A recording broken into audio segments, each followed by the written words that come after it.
Acabado o almoço, eu não sou tão rigoroso como os japoneses, Watanabe,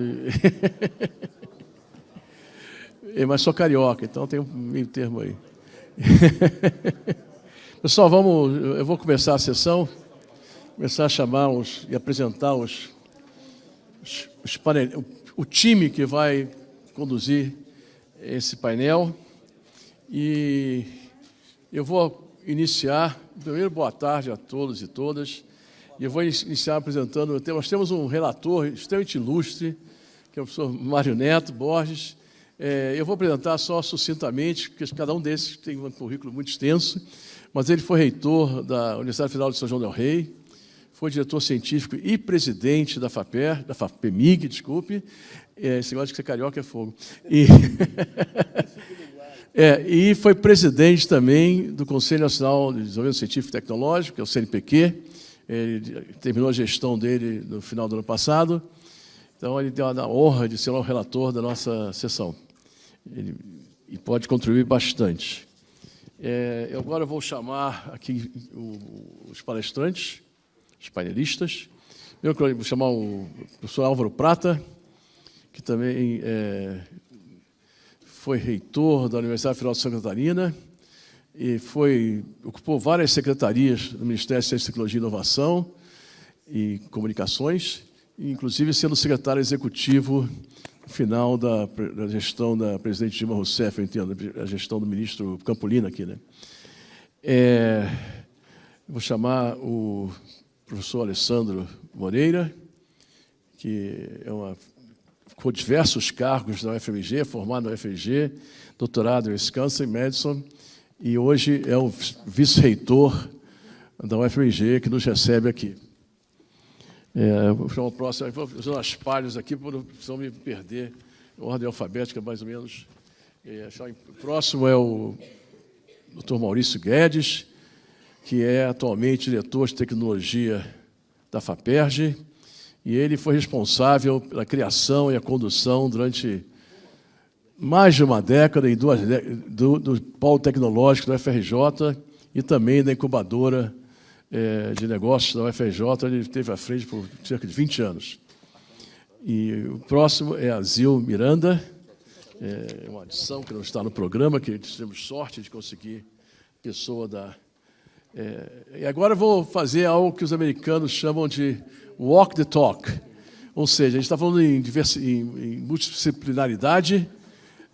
A Zil é doutora em Sociologia pela USP, então a gente está já praticando aquilo que temos que trabalhar em uma equipe multidisciplinar. Então o nosso painel começa já um exemplo dessa prática.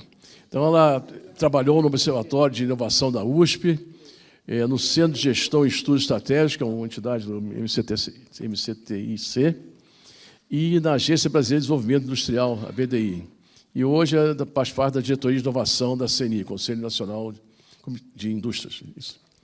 Muito bem, então eu vou dar início às falas. Eu não vou falar muito agora, vou deixar para falar alguma coisa sobre a tempo mais ao final, para não roubar tempo aí dos meus colegas.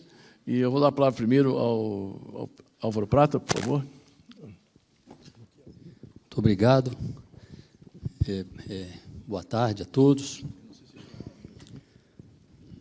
Quero dizer que cheguei ontem à noite, não pude vir à tarde, e assisti hoje de manhã às discussões. Me junto, penso que a todos, em relação ao altíssimo nível desse evento. Estou impressionado, muito estimulado, muito motivado. Agradeço muito a oportunidade que me é dada para participar desse painel e estar na presença e na companhia de quem eu estou.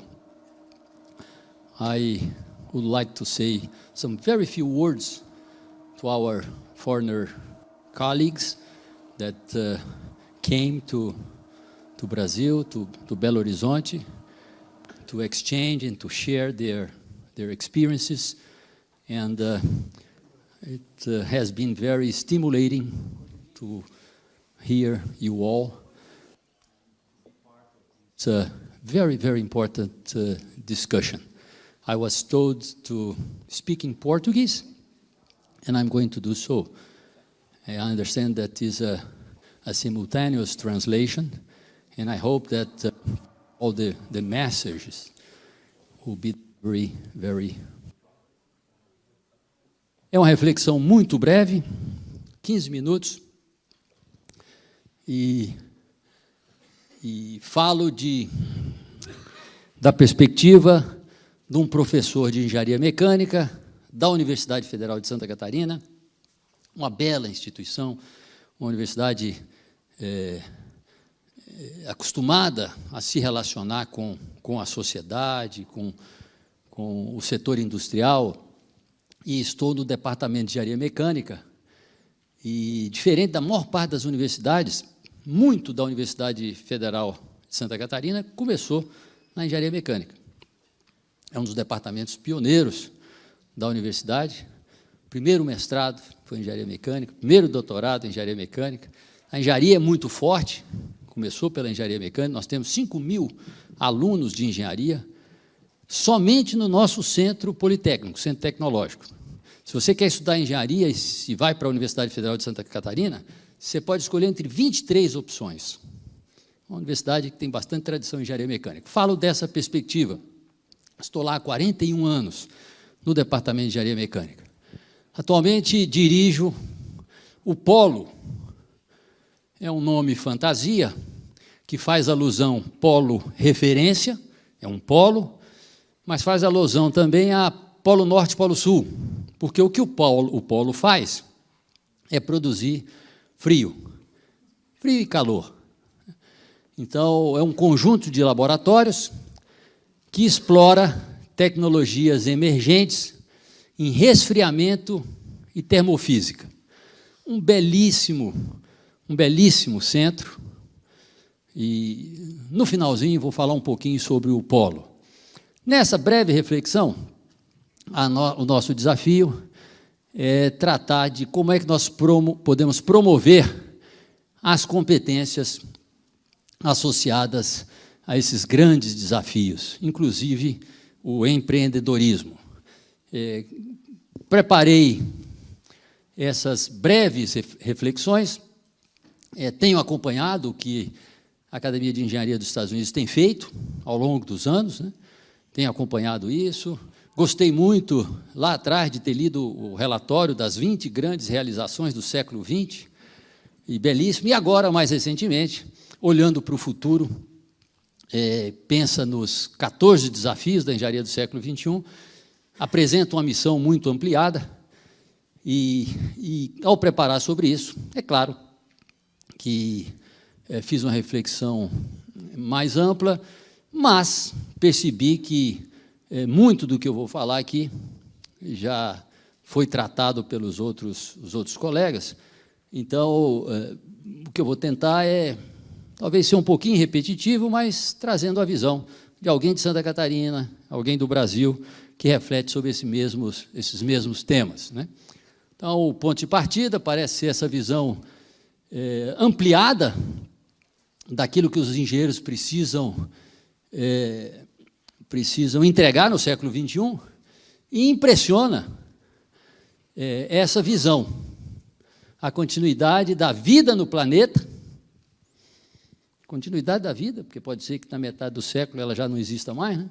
Continuidade da vida no planeta, tornando o nosso mundo mais sustentável, mais seguro, mais saudável e mais alegre. Olha que interessante isso para uma visão de engenharia, né? Já foi dito aqui, e eles, a partir daí, uma ampla pesquisa se apoia nesses 14 desafios, que não são muito diferentes, são um pouco diferentes dos 20 desafios, dos 20 realizações do século XX, mas olha, apoiada nesses 4 pilares, que é sustentabilidade, saúde, segurança e alegria de viver. A partir daí, os grandes desafios, o GC-SP, que é o programa que estamos tratando aqui, pensa na preparação dos estudantes a partir dessas 5 competências, né? O talento, a multidisciplinaridade, capacidade empreendedora, a visão multicultural e a questão mais social desse lado do engenheiro, né? Refletindo sobre o Brasil, nós, brasileiros, os estudantes de engenharia, penso que, em vários aspectos, eles estão bem em relação a essas preocupações, mas há uma série de aspectos que precisam ser melhor tratados. Então, ao refletir sobre essas competências e como é que nós traremos essas competências para os nossos cursos de engenharia, e aí há um espaço muito grande para que a gente elabore, discuta. Esse tema é particularmente relevante para nós. Nesse momento, em abril de 2019, o Conselho Nacional de Educação recém-publicou as novas diretrizes curriculares para os cursos de engenharia, e as nossas escolas têm 3 anos para se adaptar a essas novas diretrizes curriculares. Vale a pena ler, é um documento curto, com 18 artigos, relativamente simples, mas impressiona, e me impressionou, pelas metas que são colocadas. Difíceis de serem alcançadas, né? Nós queremos que os nossos egressos saiam com um perfil que penso que a maioria dos nossos professores não tem esse perfil. Tamanhas são as exigências que são ali colocadas, né? Ao fazer essa reflexão, eu trago alguns aspectos mais específicos. Eu entendo que o desafio nosso não está nem muito na maneira como nós educamos os nossos alunos. Eu acho que os nossos desafios estão em transformar as nossas instituições, transformar os nossos departamentos, transformar os nossos cursos, transformar os nossos docentes, para aí sim atingirmos os nossos alunos. Acho que é um espaço muito grande para nós melhorarmos as nossas instituições, temos mecanismos para isso. Recentemente, nós que eu digo o país, conseguiu um arcabouço formal, conseguiu uma nova lei que estabelece formas das instituições públicas se relacionarem com as instituições privadas. Estou falando do Marco Legal de Ciência, Tecnologia e Inovação, que abre um espaço enorme para que nós possamos, talvez, vencer esse primeiro grande desafio nosso, que é fazer com que a nossa boa ciência, inclusive a ciência da engenharia, ela possa se aproximar mais do desenvolvimento econômico, do desenvolvimento social, que nós possamos ter essa preocupação de gerar riqueza e atingir a sociedade a partir da nossa visão de engenharia. Então, há um espaço muito grande para isso, precisamos trabalhar com isso. E aí, algumas pequenas recomendações de como promover e chegar naquelas competências lá do aluno, né? As universidades precisam se relacionar mais e mais com o setor industrial, precisam se envolver fortemente nos grandes desafios nacionais, que são inúmeros, e também nos grandes desafios globais. Os departamentos precisam fazer o melhor uso, estrategicamente, desse conjunto de pessoas qualificadas e essa infraestrutura que representa os nossos laboratórios, os nossos docentes, os nossos técnicos, os nossos alunos, né? Os cursos precisam ser alterados, a postura dos nossos professores precisa ser fortemente alterada também, e com isso nós conseguiremos impactar os nossos estudantes. Pequenas reflexões, muito rápidas, eu não estou conseguindo passar, e dou alguns cenários e preocupações, trago alguns exemplos muito concretos em relação à maneira como nós temos lidado com essa visão de engenharia, né? É claro que a gente poderia refletir sobre os números. O Brasil tem 3 engenheiros para cada 10 mil habitantes, isso é pouco. Coreia tem 20, Portugal tem 15, Espanha, Reino Unido, Japão tem 10, nós temos 3. Então, para chegarmos num número aceitável, aí nós temos que aumentar muito a formação dos nossos, o interesse pelos engenheiros. 70% dos nossos engenheiros são formados em instituições privadas, 30% em instituições públicas. A engenharia tem 50% de evasão. O sujeito faz o mais difícil, que é entrar num bom curso de engenharia, 2 anos depois ele abandona. Os nossos cursos estão muito desinteressantes, as instituições estão desinteressantes, os alunos estão encontrando um ambiente desinteressante, e isso não se justifica, porque o Brasil tem enormes problemas. Mencionei as preocupações que temos que ter com os nossos problemas globais. E trago um exemplo que já foi mencionado aqui na parte da manhã, motivado pelo último relatório da Associação Brasileira de Engenharia Sanitária e Ambiental. Agora, tem um mês que saiu esse relatório, falando da questão do saneamento do Brasil. O Brasil tem 5.570 municípios, somente 85 municípios eles provêm à população aqueles 5 itens básicos ligados ao saneamento, que é água limpa, fornecimento de água limpa, coleta de esgoto, tratamento do esgoto, coleta de resíduo sólido e tratamento do resíduo sólido. Somente 85. Por que nós não resolvemos esse problema ainda? Facílimo de ser resolvido. Há alguma justificativa para isso? O Brasil é a 8ª economia do mundo, tem recursos, é um país rico. 106ª posição no saneamento básico. 35 milhões de pessoas não têm acesso à água potável. 100 milhões de pessoas usam fossa, metade da população brasileira, e não tem coleta de esgoto. Para cada 10 litros de esgoto que nós despejamos no ambiente, metade não é tratada. Vou parar por aqui. Eu venho de Florianópolis, uma belíssima cidade, capital da inovação, turística. Metade do esgoto de Florianópolis não é tratado. E não é só Florianópolis, não. As nossas cidades que estão perto do mar, Rio de Janeiro, metade não é tratado. E não precisa ser mar, pode ser rio, Porto Velho, pode ser uma lagoa. Quando nós estamos perto da água, a gente não trata o esgoto. Faz sentido isso? E vamos pensar em desafio global, vamos pensar em engenharia do século XXI, sem resolver esse problema, gente. O que é mais urgente para nós, engenheiros, para nós, professores, para nós, instituições? Resolver os problemas que precisam ser resolvidos do Brasil. E faço essa reflexão, terminando, que talvez um dos maiores problemas seja a nossa desigualdade, temos que resolver isso, e do ponto de vista estratégico do Brasil, nós, engenheiros, precisamos resolver aquilo que precisa ser resolvido estruturalmente, saneamento, infraestrutura, energia, precisamos resolver.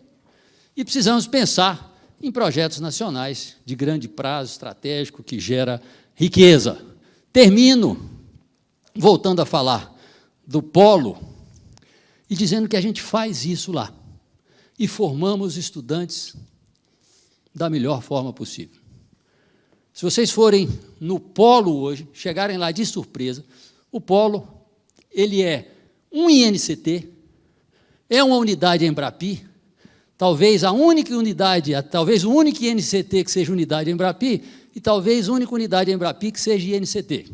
O mundo inteiro está lá. Tem gente de todos os lugares, da Ásia, da África, da Alemanha, dos Estados Unidos, do México, da América Latina, trabalhando em refrigeração. Alunos estrangeiros, são 150 alunos que tem lá permanentemente, fazendo a formação e adquirindo essas competências que nós discutimos aqui. Por quê? Porque eles se envolvem com os projetos reais. Tem postura, basta que a gente envie uma mensagem falando o seguinte: amanhã vai ter um grupo de visitantes que estão participando dos grandes desafios, resolveram visitar Florianópolis amanhã, por favor, estejam todos de uniforme, preparados para atender os visitantes. Se vocês vão chegar lá amanhã, estão todos direitinho, certinho lá, vão dar o recado, pergunto quanto tempo vocês estão dispostos a ouvi-los. Por quê? Porque desde o primeiro dia de aula, eles estão envolvidos em projetos. Tem que resolver problema, tem que dar conta do recado, ganham para isso, mas são cobrados. Quando eles se formam, onde é que eles estão? nos 4 cantos do mundo. O que nós precisamos fazer é adequar as nossas instituições para que possam dar essa educação que eu penso que seja de qualidade para os nossos alunos. Muito obrigado.